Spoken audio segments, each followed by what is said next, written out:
Muy buenas noches, bienvenidos a una emisión más de su programa Contracorriente por Rompeviento Televisión por Internet. Soy Luis Hernández Navarro y hoy en la noche vamos a remembrar al profesor Arturo Gámez a 50 años del levantamiento del Cuartel Madera, del asalto al Cuartel Madera, conversando con el profesor César Navarro. No se vayan, volvemos en muy breves instantes.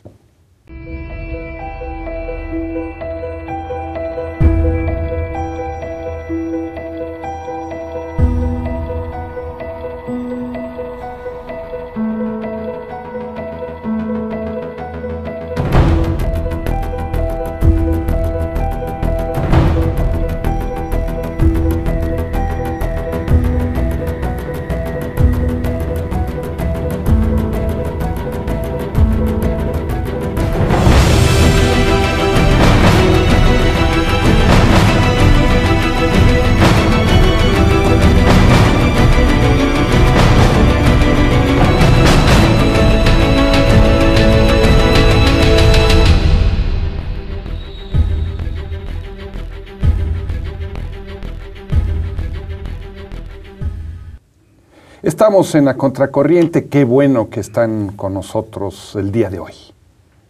Este 23 de septiembre se cumplen 50 años del asalto al Cuartel Madera por parte del Grupo Popular Revolucionario encabezado por el profesor Arturo Gámez. Un hecho que marca un antes y un después en la historia de las guerrillas modernas en México. Para conversar sobre Arturo Gámez, para platicar sobre ese levantamiento, está hoy en el estudio el profesor César Navarro. César, muchas gracias por estar hoy aquí. César es, además de profesor, investigador en la Universidad Pedagógica Nacional, en el Instituto Mora, da clases también en la Facultad de Filosofía y Letras, en Historia de la UNAM. Él es normalista rural, médico de profesión e historiador, muchas cosas juntas. Ha sido un organizador campesino de muchos años y conoció toda la saga de Arturo Gámez muy bien. Bueno, más o menos tuve la oportunidad de estar cerca del movimiento del que surgió Arturo, movimiento campesino. Comencemos por el principio. Cierto. ¿Quién es Arturo Gámez? Arturo Gámez es un joven, porque él es de los eternamente jóvenes, él muere a la edad de 25 años, que es originario de Durango. ¿Como tú? Sí, son paisanos. Y muy cercanamente nacimos en pueblos casi a una distancia muy breve. Pero Arturo, creo que parte de lo que es Arturo tiene que ver con el origen social y familiar del que procede. Viene de una familia muy interesante y muy importante en la historia del siglo XX en Durango. De una familia de profesores, de educadores, pero de gente, digamos, siempre combativa dentro del magisterio y en la lucha social. Creo que eso marcó mucho la infancia y la edad juvenil de Arturo. Estás hablando no solo de su papá y de su mamá, no, sino de su familia extensa. Sí. Su abuelo llegó a ser director federal de educación en Durango.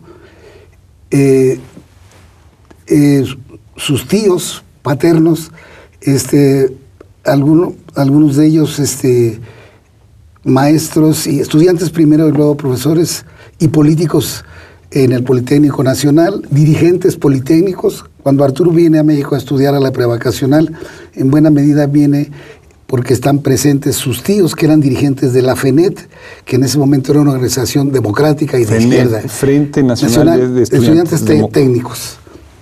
Eso era la FENET. De izquierda en aquel tiempo, que les toca participar en la huelga de 1956 que el ejército ocupa el Politécnico. Pero hay un personaje, yo diría que es más determinante, Luis, en la vida de Arturo, que es su tío Máximo Gámez Fernández. Un dirigente popular, político extraordinario de Durango. Yo creo que en la segunda mitad del siglo XX, un dirigente surgido así, de manera independiente y además mantenido a lo largo de su vida sin nexos con el poder público, es un dirigente genuino que fue dirigente de un gran movimiento en la ciudad de Durango, urbano, inclinario, contra los acaparadores, que aglutinó a miles. y era miembro del PPS, era el dirigente del PPS en Durango. ¿Del PPS o del Partido Popular? Partido Popular. Todavía no se formaba. Todavía no. Cuando hablas de Partido Popular, estás hablando del partido que fundó Vicente Lombardo Toledano, después de las rupturas con el partido, la CTM, sí, etcétera, etcétera, ¿no? Sí. Que apostó a construir un partido de izquierda, digamos, en este país, sí. ¿no? Por cierto que Arturo, que además era un líder de masas, muy respetado y querido en Durango,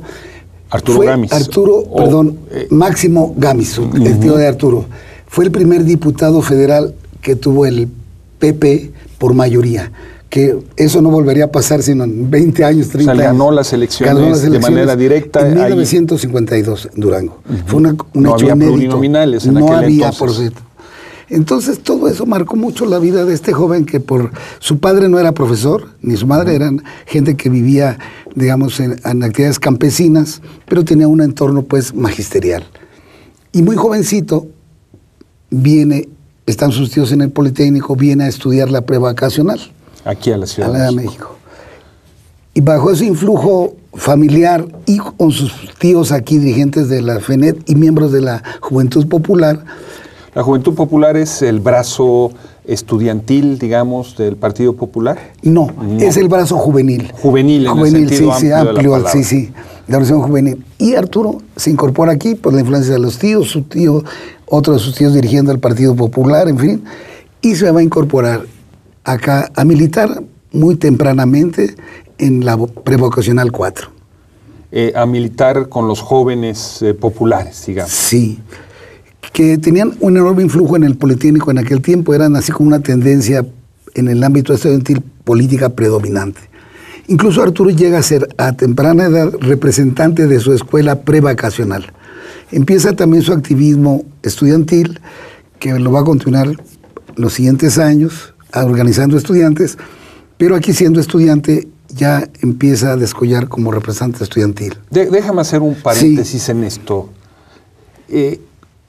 Desde una cierta izquierda, hablar de Vicente Lombardo Toledano es hablar de un personaje colaboracionista con el poder, de un personaje que apoyó al gobierno en 1968, que fue además muy cercano a Moscú en su momento, pero él es el principal dirigente del Partido Popular y luego del Partido Popular Socialista, pero lo que tú nos estás describiendo de entrada es un Partido Popular diferente, como si fuera una moneda de dos caras. Por un lado, un sector de masas, participativo, combativo, representativo, en donde se inscribe, por ejemplo, Arturo Gamis y su familia.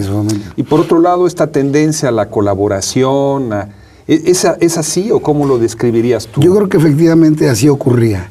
En términos político-electorales, el Partido Popular se convirtió en aliado permanente del PRI en la lucha electoral y se terminaba apoyando a los candidatos presidenciales del PRI. Sin embargo, en la base social, que en algunos lugares era muy masiva, como en Sonora, en Sinaloa, Nayarit y Chihuahua, Durango también, las luchas sociales en las que estaban vinculados algunos de sus dirigentes eran diferentes a la actitud, diríamos, de convergencia, casi de sometimiento de Lombardo en su última etapa de vida con el partido oficial y el Estado mexicano. Es un partido con dos almas. Sí, y muchas veces su base social actuaba en contradicción o al margen de las iniciativas del propio Lombardo. Y es el caso, en este caso, de Arturo y de otros luchadores sociales. Por ejemplo, Jacinto López en el estado de Sonora. Sí, yo creo que Jacinto López, que por cierto quiero decir que en la primera triunfo electoral que obtiene el Partido Popular, no a nivel de diputación, sino gobernatura, es en Sonora con este legendario líder campesino que es Jacinto López. Donde se gana y hay un fraude electoral escandaloso. Se gana en la elección de 1949 la gobernatura de Sonora. Y son las bases campesinas del PP, pero con una acción de masas y de lucha muy importante que no se queda en el ámbito electoral, sino en la lucha por la tierra, la formación de ejidos colectivos y muchas otras luchas que da Jacinto en el ámbito social. Creo que eso ocurre en varios lugares del país. Y Arturo Gamis está entonces con los jóvenes en la prevacacional en la Ciudad de México. Luis. Y entonces, ¿qué sigue de su formación política? ¿Cómo se desarrolla?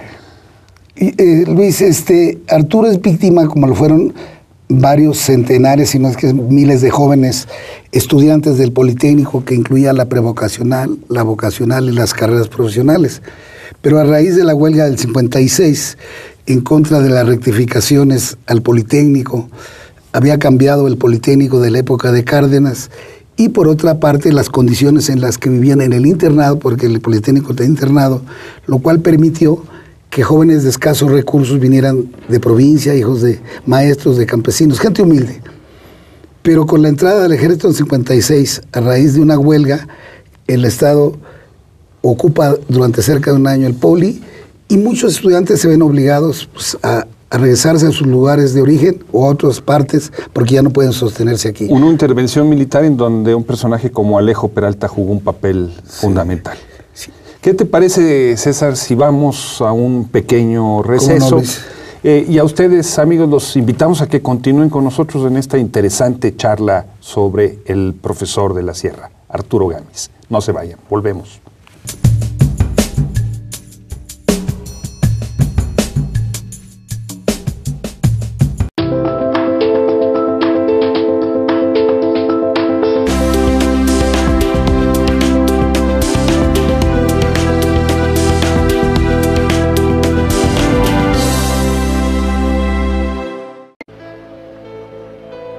De vos. Tengo muy mala memoria. ¿Quién eras? ¿El marinero del Toronto Star? ¿El de la Habana Maru? ¿El astronauta enamorado de Benedetti? No me acuerdo. Es importante hacerlo. Quiero que me relates tu último optimismo. Yo te ofrezco mi última confianza. La esperanza tan dulce, tan pulida, tan triste. La promesa tan leve no me sirve. Aunque sea un trueque mínimo, debemos cotejarnos. No me sirve tan mansa la esperanza. La rabia tan sumisa, tan débil, tan humilde. El furor tan prudente no me sirve. No me sirve tan sabia tanta rabia. Estás sola. Estoy solo. Por algo somos prójimos. La soledad también puede ser una llama. No me quieras. Por favor, no me quieras. No me quieras. No me quieras.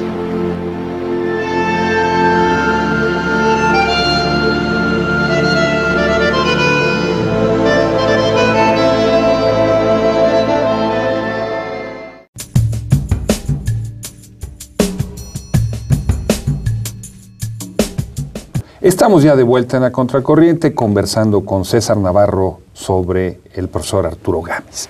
César, nos contabas antes de irnos al corte cómo Arturo es un joven estudiante en la prevocacional cuando entra el ejército al Politécnico y sus escuelas y termina con el internado. Termina con el internado y Arturo tiene que irse de la capital porque no hay recursos de la familia para poder sostenerlo acá sin estar internado, sí. ¿Y a dónde se va? ¿Qué hace? Para entonces su familia, su padre y su madre, ha emigrado a Chihuahua, como lo hacen muchos duranguenses o mucha gente del norte que van en busca de lugares. Y para entonces la familia, sus padres y sus hermanos viven en Chihuahua. Y Arturo decide irse a Chihuahua a continuar con su vida y rápidamente, pues como no tiene trabajo, va a empezar a buscar la chamba de profesor. De profesor, aunque apenas se hubiera terminado la prevocacional, era lo usual en aquella época, sí, digamos. Muchos maestros, grandes maestros, por decirlo, a veces no necesariamente habían concluido estudios de normal, pero había sistemas de capacitación, había un Instituto Federal de Capacitación que luego los iba regularizando en términos de formación. Pero muchos jóvenes maestros, como en el caso de Arturo, a través de la preparación que se les da, fueron capaces de desarrollar grandes tareas educativas de alfabetización, de compromiso social, y es el caso de Arturo, que siendo un joven inicialmente sin formación de maestro, se va de maestro comunitario, en donde será un lugar que lo arraigará por el resto de la vida, en temporadas, pero permanentemente en términos de vida. O sea, es un maestro rural práctico, aunque no haya sido egresado de una normal rural. Exactamente. ¿Y qué le da esa experiencia de vivir en la sierra? Yo creo que va a ser muy determinante en su vida. La sierra lo marcará y lo dejará vinculado por el resto de su vida. Va a la Sierra de Chihuahua. Estamos hablando de la Sierra de Chihuahua, en la Sierra Madre Occidental, y concretamente en un municipio serrano que se llama Madera, que es el municipio de Madera, pero él va a una comunidad que se llama Cebadilla de Dolores, un antiguo mineral, pero que estaba ya prácticamente sin trabajo en términos mineros, y era una comunidad ya para entonces básicamente de trabajo campesino. Y ahí va a conocer directamente en esa comunidad a campesinos que viven en condiciones muy precarias, en condiciones de persecución de los latifundios que rodean esa comunidad, y ahí va a tener un primer contacto con la vida de Chihuahua, con la condición de la vida de los campesinos serranos, que va a ser fundamental en la vida de... ¿Él había tenido formación política ahí en la Juventud Popular? Una de las cosas que yo he planteado, que poco se conoce, es que Arturo fue un joven muy brillante desde muy temprana edad en términos de su formación política, de un estudio a veces dentro de la Juventud Popular, pero también digamos, por las propias lecturas que realizaba. Yo creo que para su edad, aquí en la Ciudad de México, avanzó muy rápidamente. ¿Qué leía? ¿Qué intereses tenía en ese terreno? Además de leer textos clásicos de marxismo, Él se formó en el marxismo clásico. Estamos hablando de un joven marxista. En el marxismo que estaba disponible en términos de literatura a finales de los 50. Podría ser, pero lecturas directas quizá de obras o de textos de Marx más sencillos, el Manifiesto y otros. Pero Arturo tuvo acceso, estoy hablando en esos años y los que siguen, a literatura, digamos, latinoamericana, que es también muy importante, pero para cuando él va a Chihuahua y su militancia en la Juventud Popular, él se considera un joven marxista con una formación, yo diría, ya un poco más avanzada. Tan es así que cuando llega a Chihuahua, pues él se convierte en un cuadro de formación política de otros muchachos de la Juventud. Él los forma. Él es el encargado de la formación política. Me imagino que los textos del mismo maestro Lombardo Toledano y todo eso fueron parte de su educación. En parte, sí, por supuesto, los textos de Lombardo, que era, digamos, como los textos básicos de lectura de la gente del Partido Popular y de la Juventud Popular. Pero yo creo que Arturo tuvo la posibilidad de avanzar. ¿Él es ya un socialista, digamos? Sí, por supuesto. Es un hombre de ideas socialistas y de una concepción, como él mismo reivindica, de orden marxista. Pero que por fortuna, y eso no le pasó a mucha gente del PP, fue más allá de la obra de Lombardo. Creo que cuando uno ve lo que ha escrito, las opiniones, nos implica que fue más allá y que leyó por sí mismo o en los centros de formación política, avanzó en lecturas de otros revolucionarios, de otros pensadores, además de la obra del propio Marx. Él queda muy influido, como toda una generación, por el impacto de la Revolución Cubana. ¿Tienes idea de cómo la conoce, cómo se acerca a ella? ¿Cuál es su lectura? Sí. Para cuando él está en Chihuahua, que él se arraiga en Chihuahua en el año de 1957-58, pues va a venir casi inmediatamente la Revolución Cubana, el año 59. Y justamente Arturo es uno de los organizadores, todos sus compañeros sobrevivientes, la gente que lo conoció, es organizador de actos de solidaridad con la Revolución Cubana, que son inéditos de pronto en Chihuahua, y en donde un joven que está ya vinculado a luchas estudiantiles y campesinas, maestro, es organizador de actos de solidaridad, particularmente en el acontecimiento de Playa Girón, el intento de invasión de los norteamericanos.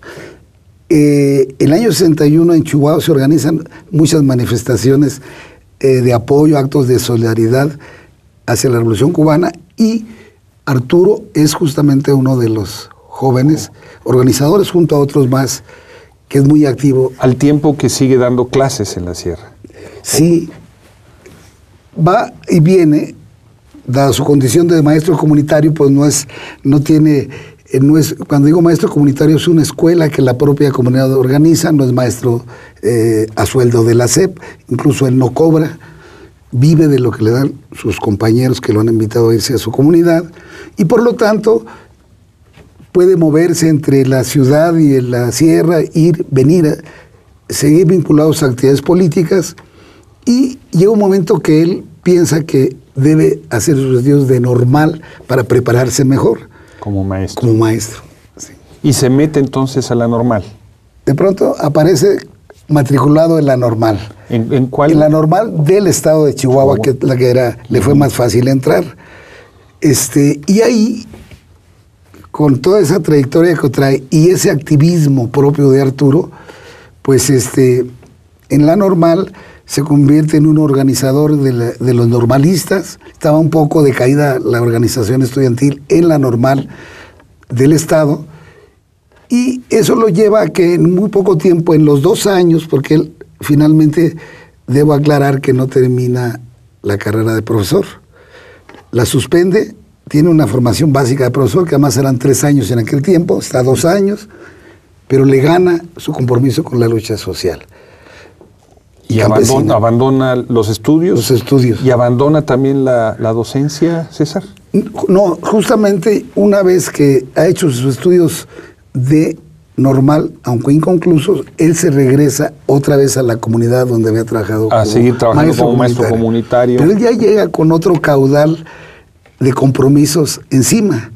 Ya no es solamente un hombre que pueda tener ideas socialistas, que esté en el partido, sino que se ha empezado a vincular, Luis, tú lo conoces eso muy bien, has escrito, a las luchas campesinas de Chihuahua, en donde la UGOSEM...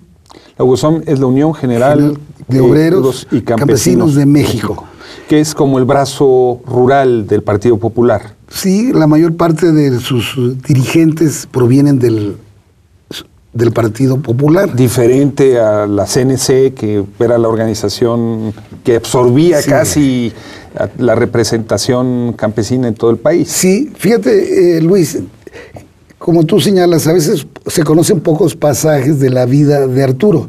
Igual sobre la UGOSEM. La UGOSEM nació, por eso tiene ese nombre, Unión General de Obreros y Campesinos de México, como la agrupación que pretendió organizar de manera independiente a grandes sindicatos industriales, los más importantes del país, petroleros, ferrocarrileros y mineros.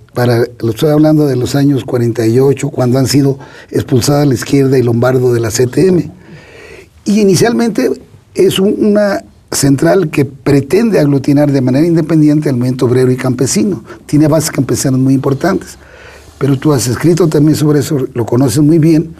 El Estado mexicano invadió con el ejército prácticamente todos los grandes sindicatos nacionales, lo cual impidió que la UGOSEM prosperara como una organización obrera campesina. Y lo que quedará justamente la gran base de la UGOSEM para entonces es el sector campesino, cuyo dirigente más importante que tú has mencionado es Jacinto López. ¿Y qué relación hay entonces entre Arturo y la UGOSEM? ¿Él se convierte en un organizador de la UGOSEM?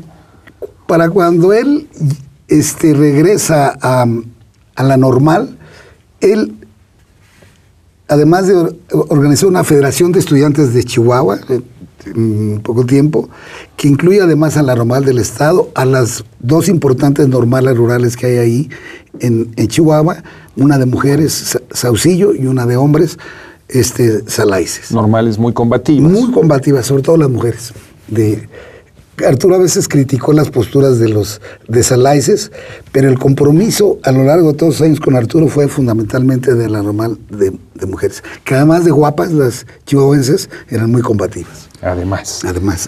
Entonces, él organiza esa federación estudiantil, sí, y se vuelve también organizador de la UGOSEM. Para entonces, haciendo trabajo estudiantil, ajá, y haciendo toda esta actividad, él ya se vincula a las milicias de la UGOSEM en Chihuahua. Que era Chihuahua, Durango, era casi una misma lucha, ¿no? Había, el trabajo se hacía mucho en conjunto, pero la lucha enciende y se vuelve mucho más masiva una vez que ha cruzado la Sierra Madre Occidental hacia el centro norte del país, en Chihuahua. Y ahí Arturo se vincula con Álvaro Ríos. Álvaro Ríos, el dirigente campesino que más tierra ha repartido en este país, literalmente en términos de extensión, ¿no? Esperemos que podamos varias veces en la cárcel. Algún día tendremos que hacer un programa sobre especial Álvaro, sobre Álvaro, una personalidad impresionante del siglo XX mexicano, ¿no? En tu libro Sentidos Opuestos. Sentido contrario, estamos en la contracorriente. Sentido contrario. Bueno, ya le cambiaste el título. Tú tienes un capítulo o un apartado justamente sobre Álvaro, un personaje Ríos, extraordinario. Que me tocó conocerlo mucho. A ti, Álvaro Ríos, sí. Cuando fuiste tú también organizador campesino. Sí. Pero, ¿cuándo se conocen Álvaro Ríos y Arturo Gámez? Yo pienso que en 1959-60, que es cuando empieza a participar Arturo. Y muy rápidamente se va a volver en un agente por su brillantez, su capacidad política, en un joven que se va a convertir en un cuadro de la organización que allá en Chihuahua se llama Federación de Obreros y Campesinos de Chihuahua, que es el brazo regional de la UOSEM, pero es su nombre ahí.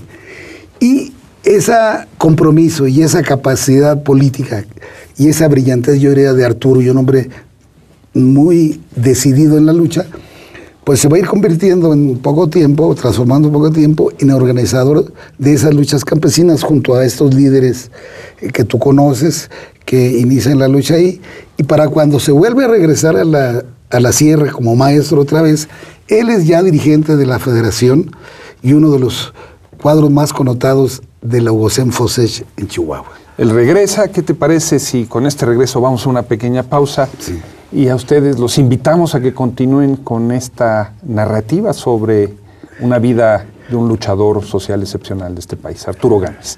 Volvemos en muy breves instantes.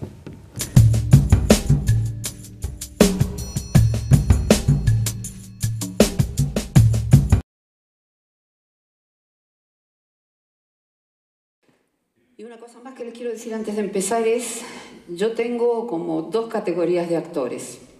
El actor, que yo llamo actor-actor, y el actor creativo o actor-artista. No estoy poniendo uno por encima del otro, diciendo que uno es mejor y el otro es peor, otro es mejor y el otro es mejor. No, eso no es. Son categorías diferentes de actores. ¿A quién prefiero yo? A los creativos. ¿Cuál es la diferencia? El actor-actor en general está siempre bien. Está siempre correcto, cumple. Tiene más trabajo muchas veces que el actor creativo, porque es más fácil de acomodarlo. ¿Sí? El actor creativo es el actor más innovador,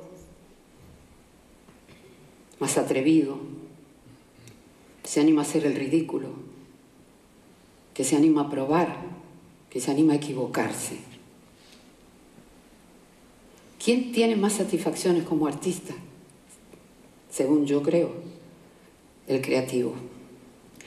El actor que sale del área de comodidad.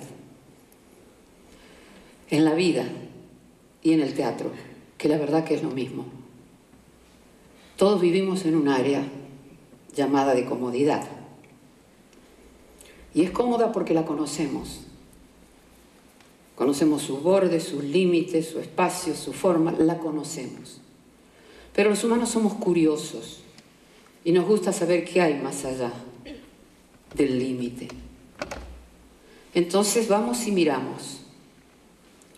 Y nos asusta muchísimo lo que vemos. Y volvemos corriendo al centro. Pero ya vimos algo ahí. Así que iremos muchas veces más a asomarnos allí. Y volveremos, iremos y volveremos. Y un día, porque es inevitable, un día saltaremos fuera del círculo.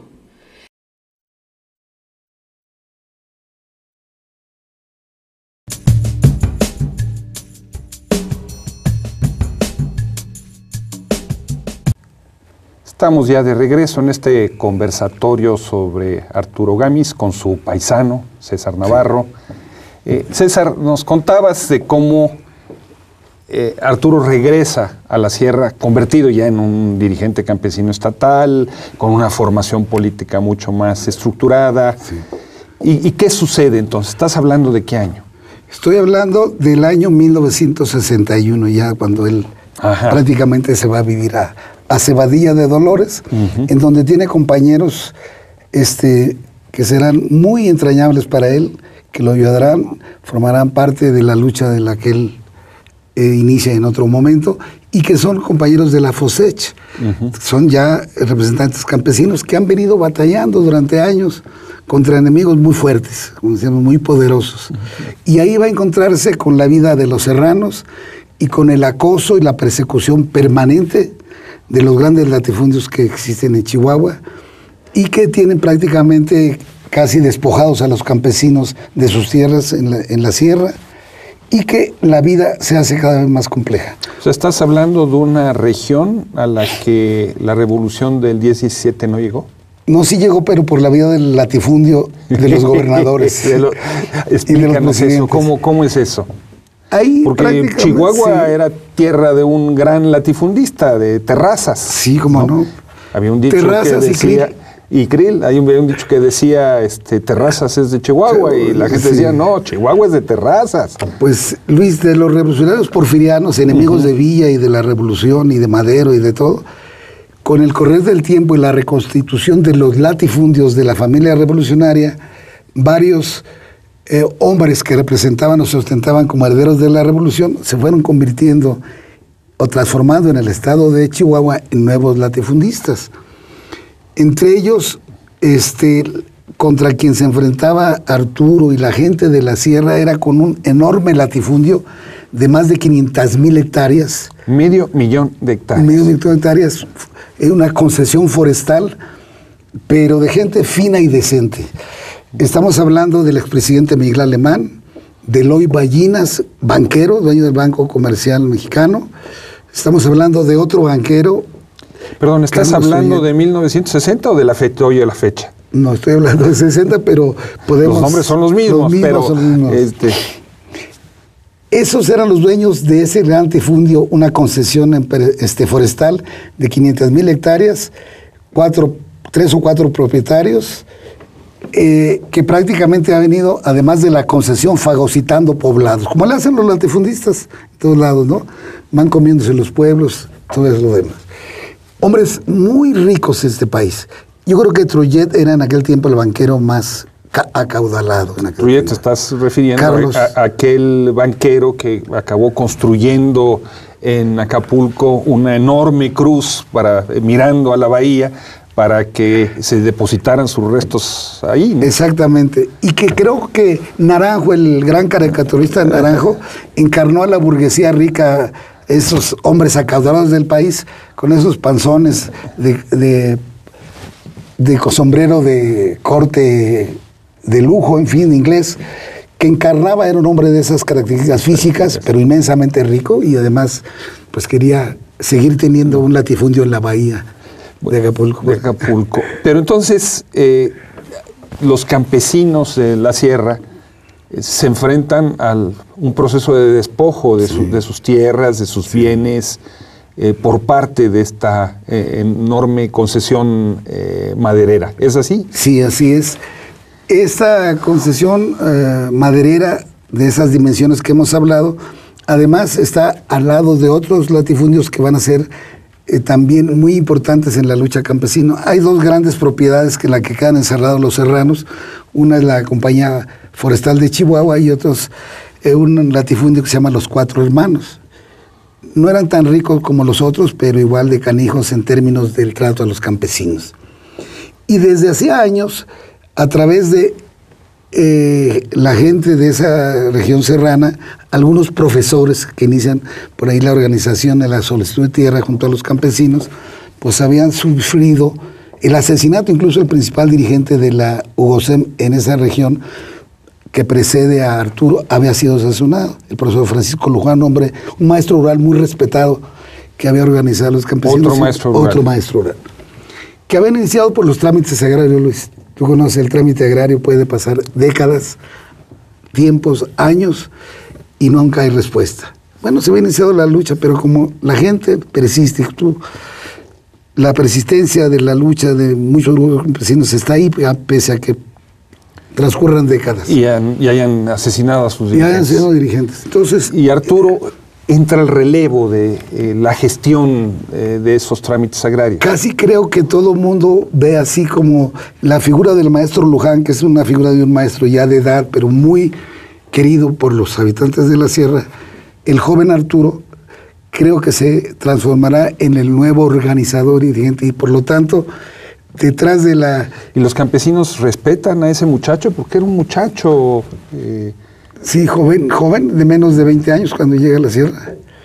O apenas y esos hombres experimentados, y eso, ven en ellos, ven en Arturo una figura respetable y de confiar. Pues yo creo que lo empiezan a respetar por lo que lo conocen en lo que ha hecho en el estado de Chihuahua, pero por la forma como Arturo se comporta y en lo que hace con ellos. En primer lugar, reconstruye la escuela. La escuela la habían destruido prácticamente los latifundistas, no había escuela. Él llega, les da clases.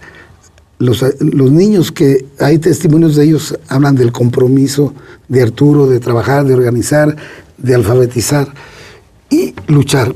Pues entonces a ese joven, pero tan activo y tan comprometido, estos hombres de más experiencia, algunos que tenían ya años de lucha campesina, le van a entregar, yo creo que no solamente su confianza, sino el cariño, y lo harán parte de él. ¿Y ese trámite qué destino tiene? ¿Hay avances en la gestión agraria que realiza Arturo? Pues Arturo, por fortuna, tiene, digamos, la experiencia y el acompañamiento de otros dirigentes experimentados que hay de la UOCEM, entre ellos Álvaro Ríos, otros más.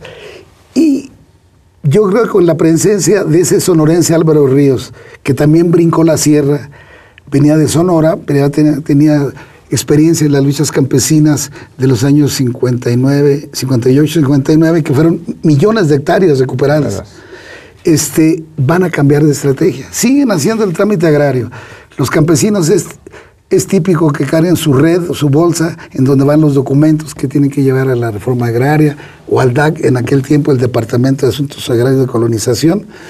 Y como decía un amigo y compañero, el DAC era como la Secretaría de Turismo para la gente del campo, porque conocieron la Ciudad de México. Sí, gracias a ese trámite. Entonces, pues eran años de lucha, pero la persistencia de la lucha lleva a esta respuesta, digamos, cada vez más incisiva de los latifundistas, que no les gustaba que un joven, junto con otros, anduviera ahí organizando.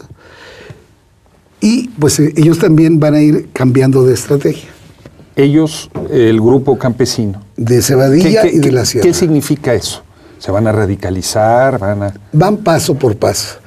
Creo que van a usar una estrategia que no habían usado y que es la experiencia de Jacinto López en Sonora, en Sinaloa. Las ocupaciones masivas de tierra. Ocupaciones simultáneas de tierra, pero en la que van las familias, van hombres, van mujeres, incluso los niños, van en invasiones pacíficas, plantan la bandera nacional en frente del latifundio o dentro del latifundio, una bandera blanca, es una invasión pacífica, y se envuelven invasiones, digamos, de todos los pueblos y comunidades que están luchando por la tierra. ¿Y es solamente en la sierra de Chihuahua o es una toma mucho más amplia, César? Yo creo que se extienden mucho por muchas partes del territorio de Chihuahua. Tú sabes que es un territorio inmenso. Y también Durango. También son muy extensos, pero poco a poco en ese contexto hay muchos lugares de Chihuahua que padecen la misma situación,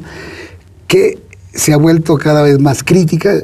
Hay prácticamente, para los años que estamos hablando, una detención muy drástica del reparto de tierra.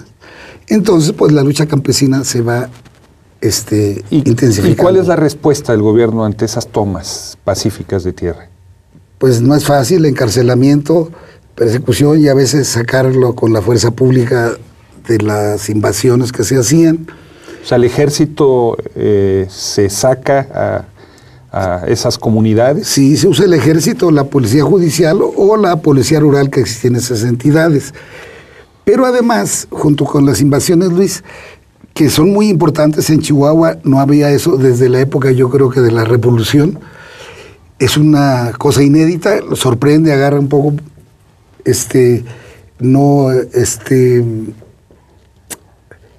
alertados a los latifundistas, que de pronto empiecen a ocuparse muchos de sus latifundios.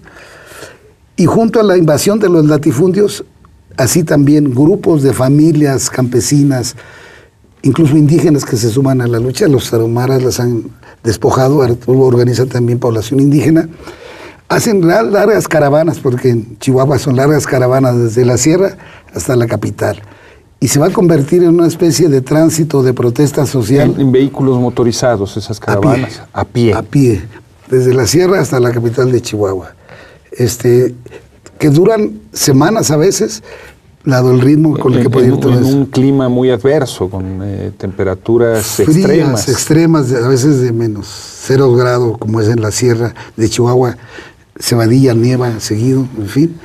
Y en esas marchas al trámite agrario, ya no podía ir una comisión de 2 personas, tenían que ir muchos para ver si los atendían. Y luego en la capital de Chihuahua empezó a ser muy típico con Arturo, Álvaro y todos ellos, plantones inmensos de campesinos en las plazas de Chihuahua. O sea, ocupaciones de tierras, caravanas y plantones. Plantones. ¿Qué te parece si vamos a una pequeña pausa? Sí, y a ustedes, amigos, los invitamos a que sigan con nosotros. Vamos a entrar ya a la parte final de este programa, la que se va a referir precisamente al asalto al cuartel Madera. No se vayan, continuamos.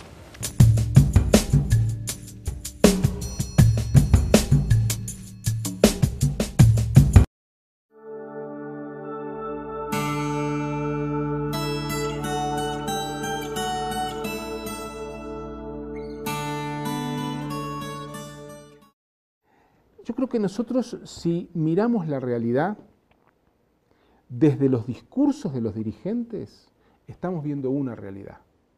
Si miramos la realidad desde lo que hace la gente común, bueno, ahí estamos en otro lugar.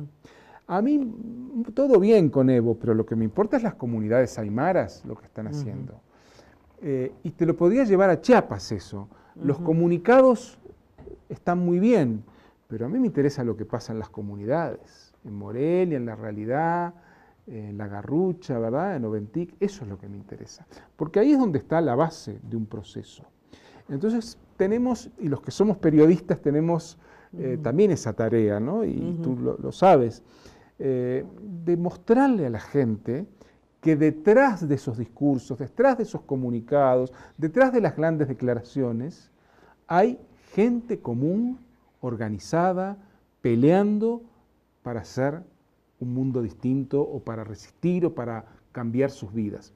Porque si todo se redujera al discurso de los famosos, estamos reproduciendo el sistema, culturalmente por lo menos. Y creo que tenemos que ir un poquito más allá. Esa es por lo menos mi ambición, mi deseo, ¿no?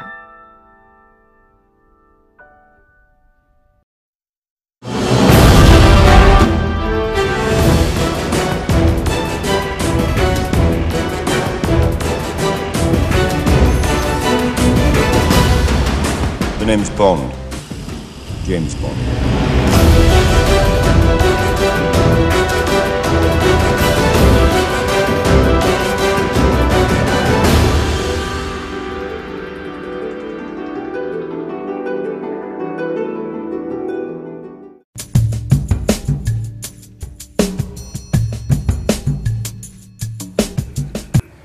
Estamos ya de regreso en la Contracorriente para esta parte final de este apasionante programa sobre el profesor Arturo Gámez. César, nos contabas de esta estrategia de lucha combinada, de ocupaciones pacíficas de la tierra, caravanas, plantones. Estamos hablando más o menos del año 1961-62. La toma del cuartel Madera. 3 años después. 3 años después. ¿Tiene que ver con estos acontecimientos? ¿Es un hecho aislado? No. ¿Cómo se incuba? ¿Por qué la plantean? ¿Qué es tu apreciación sobre Madera, este tramo de la historia? Claro, Luis. Madera viene de esta lucha.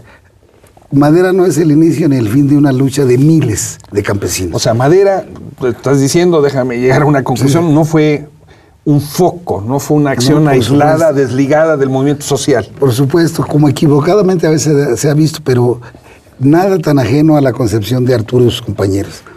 Y tiene que ver mucho, Luis, porque llega un momento que, dada la intensificación, la masividad de la movilización campesina y la fuerza que está adquiriendo y el respeto que tienen hacia Arturo y sus compañeros, empieza una embestida cada vez más brutal contra ellos.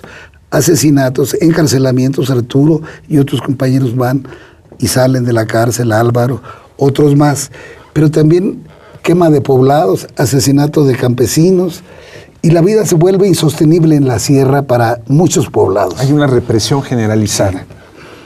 Hay una represión generalizada que cada vez va convenciendo a Arturo y sus compañeros que se hace casi imposible seguir luchando como han seguido luchando, no obstante que han sido medidas masivas, radicales algunas, pero todavía dentro de los ámbitos legales y pacíficos, podríamos decir. Pero se hace inviable. Ellos llegan a la conclusión de que no hay forma de seguir caminando por las vías pacíficas. Además, Arturo, debo decir, y tú creo que lo has escrito también, Arturo está viendo lo que ocurre con los movimientos de liberación nacional en América Latina. Es un tema que no se ha estudiado mucho en la gran número y cúmulos de escritos que hizo Arturo. Creo que eso diferencia a Arturo de otros dirigentes de la guerrilla rural, de una producción teórica y política muy importante de análisis. Y él está pensando América Latina y no solamente viendo mecánicamente la experiencia cubana. Por supuesto que no. Claro que él está muy influido en la idea de liberación nacional, de la lucha contra el imperio y contra todas las formas de dominación capitalista y neocolonial. Y se inscribe su movimiento cuando él explica que ya no le da tiempo mucho a desarrollar como parte de un movimiento de liberación nacional. ¿Él ya rompió para ese momento con el Partido Popular? Todavía no. Todavía formalmente no. No, va a romper hasta la etapa final de las actividades políticas. De tal manera que, como tú has escrito, hay un periodista, Luis Hernández Navarro, que ha escrito sobre Hermanos en Armas y ha explicado el proceso de cómo se van gestando gente que se tiene que defender de los latifundistas, de los criminales o del Estado.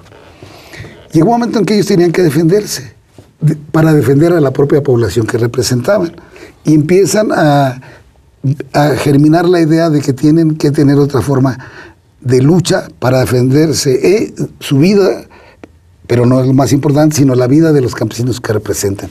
Y que esa no puede ser en las condiciones de Chihuahua, yo diría, lo van a pensar en otras partes del país, sino la vía que le llama el único camino, que es la de armarse. Ese es el antecedente para defenderse. Y así irán caminando hacia el 65, que es el cuartel Madera. Pero, ¿cómo nace ese grupo popular guerrillero?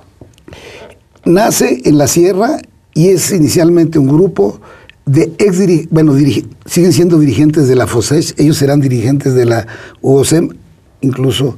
¿Muchos maestros rurales en ellos? Hay. Arturo es una gente que tiene mucha capacidad unitaria. Para entonces, a estas luchas que hemos dicho, van muchachos de las normales, rurales, del Estado, estudiantes incluso de la universidad, muchos maestros. Arturo se convierte en un articulador de la vinculación de los maestros con la lucha campesina. De tal suerte que maestros, campesinos y estudiantes empiezan a llegar a esta conclusión de que ya no es viable, no es posible.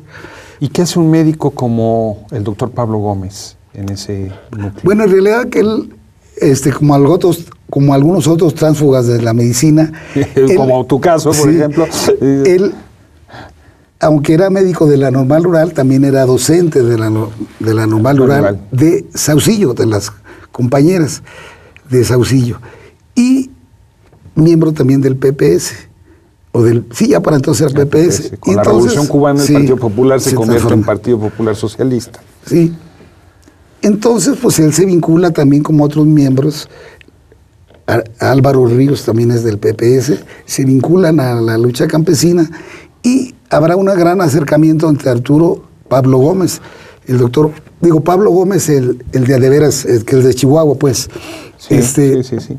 va a incorporarse a esa lucha y son de los hombres, es un hombre preparado también que va llegando en la parte final, digamos, de los años previos o de los meses previos a Madera, a la conclusión de que también la única vía es la que han planteado los campesinos de la sierra.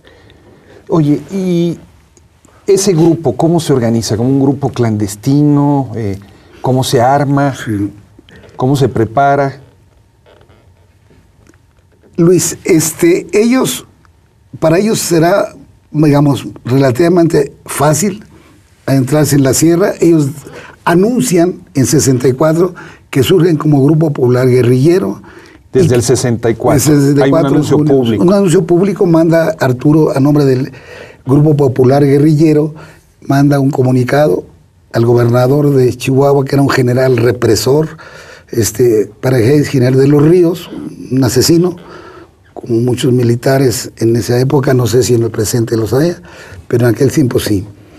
Entonces anuncian que han decidido tomar ese camino, que toman las armas porque la situación los ha obligado y que estarían incluso dispuestos a dejar las armas el día que se cumplan las demandas de los campesinos, que haya justicia contra todas las injusticias que han cometido y que entonces dejarán las armas y se no seguirán en pie de lucha, como le dice Arturo, hasta el último momento de su vida. Y lo cumplió. ¿Cómo se planea el ataque al cuartel Madera? ¿Por qué asaltar un cuartel militar? Sí, la gente piensa algunos piensan que es la reiteración del cuartel Moncada, nada más ajeno a eso. Ellos, en Madera, que es la capital del municipio, hay un destacamento militar, pero a raíz de la lucha campesina empiezan a tener más elementos. Y el ejército, junto con la judicial, las guardias blancas de estos terratenientes, empiezan cada vez más a actuar persiguiendo a los campesinos. Queman poblados, han tomado presos, golpean, vejan a la población. Entonces la idea que explica, o más o menos queda explicitada en Arturo, a través de los testimonios de compañeros sobrevivientes, que no es la idea de tomar el cuartel y quedarse ahí. Se trata de castigar la acción de los soldados que han empezado a hacer todas estas atrocidades frente a la población y seguir remontándose en la sierra para seguir defendiendo a las comunidades. Esa es la idea que tienen. Otra vez una lógica de autodefensa. De autodefensa, Luis. Pero como operación militar es un desastre. Sí. Fue trágico. Fue trágico el desenlace. Hombres que no llegaron ese día. Una evaluación de quién estaba en el cuartel equivocada. Una mala ubicación de los destacamentos. Sí. Luis, ellos tuvieron ya varias acciones contra la policía, contra el ejército armadas. Previas, como 16 acciones, quemando puentes de las empresas forestales, de la infraestructura, actos de sabotaje contra los latifundistas que seguían asesinando. Que habían sido todas exitosas, digamos. Exitosas. Y una preparación militar propia o con los medios que tuvieron al alcance, relativamente de ejercicios y de táctica y estrategia guerrillera que fueron diseñando por sí mismos. Y efectivamente, cuando ellos deciden decirle al ejército que ahí está el Grupo Popular Guerrillero, que no sigan dañando a la población, deciden justamente ir a hacer este ataque al cuartel Madera. Y hay un problema ahí, de información, un problema del número de fuerzas que podrían haberse enfrentado. Creo que no sabían exactamente cuántos soldados había. Para cuando ellos deciden atacar Madera, no estaban enterados que había habido un reforzamiento del número de elementos militares. Y efectivamente algunos no llegan. Gente muy comprometida, pero en la sierra, los que conocen la sierra saben cómo crecen los ríos y que pasar a veces los arroyos vuelve imposible prácticamente por el riesgo que vida implica. Armas y hombres que podían estar en Madera no llegan, y otros jóvenes que venían de Chihuahua tampoco llegan, pero ellos deciden hacer el ataque en estas condiciones. Ahora sí, es un desenlace trágico que es el que se conoce. Yo vivo, Luis, si tengo tiempo me permitiría decir una cosa. Yo oí una vez a Fidel, personalmente, en México. Fidel Castro. Fidel Castro. No hay un solo Fidel, ¿verdad? Bueno, Fidel Velázquez tuvimos nosotros, por eso, pero... sí,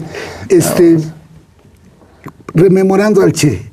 Y se me quedó muy grabado algo que decía, que en la guerrilla, en la lucha, un movimiento táctico puede destruir la guerrilla. Y él pensaba en el Che, que un movimiento táctico puede eliminar a la guerrilla.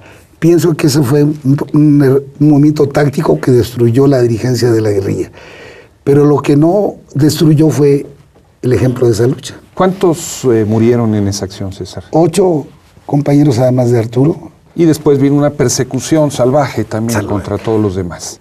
Tu otro colaborador y compañero, un gran escritor que creo que narra mejor que nadie Ciudad Madera, me refiero a Carlos Montemayor con Las Armas del Alba, narra los días de persecución de los 5 sobrevivientes a lo largo de la sierra, sobreviviendo en las condiciones más difíciles. En un minuto, ¿qué balance harías tú de esa acción y de ese proceso? En un minuto. Un minuto. Yo leyendo Hermanos en Armas, y eso quería decirlo así claramente, pienso que hoy, como en aquel momento la gente ha tenido que armarse para defenderse contra la injusticia, la persecución y todas las cuestiones que todos sabemos en este país.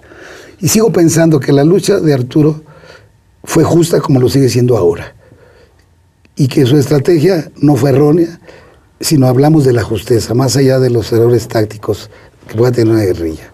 Y lo demuestra la nueva articulación de miles de campesinos que han tenido que defenderse. Una figura que hay que reivindicar, como hacen, por ejemplo, los maestros democráticos de la coordinadora, que tienen el rostro de Genaro en su logotipo. Si Arturo sigue marchando a distancia después de 50 años con los maestros, junto con Lucio, con Genaro y con el maestro Misael Núñez. O sea, una figura apasionada y apasionante. César, muchas gracias. Al contrario, Luis, gracias a ti. Y a ustedes, amigos, muchísimas gracias por su compañía la noche de hoy. Esta historia que queda para ser recordada, para ser pensada, para ser valorada.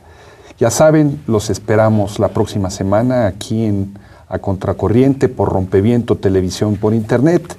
Y a continuación, no se despeguen porque vamos a ver lo que Rompeviento se llevó con la muy atinada conducción de Jesús Taylor. Hasta la próxima.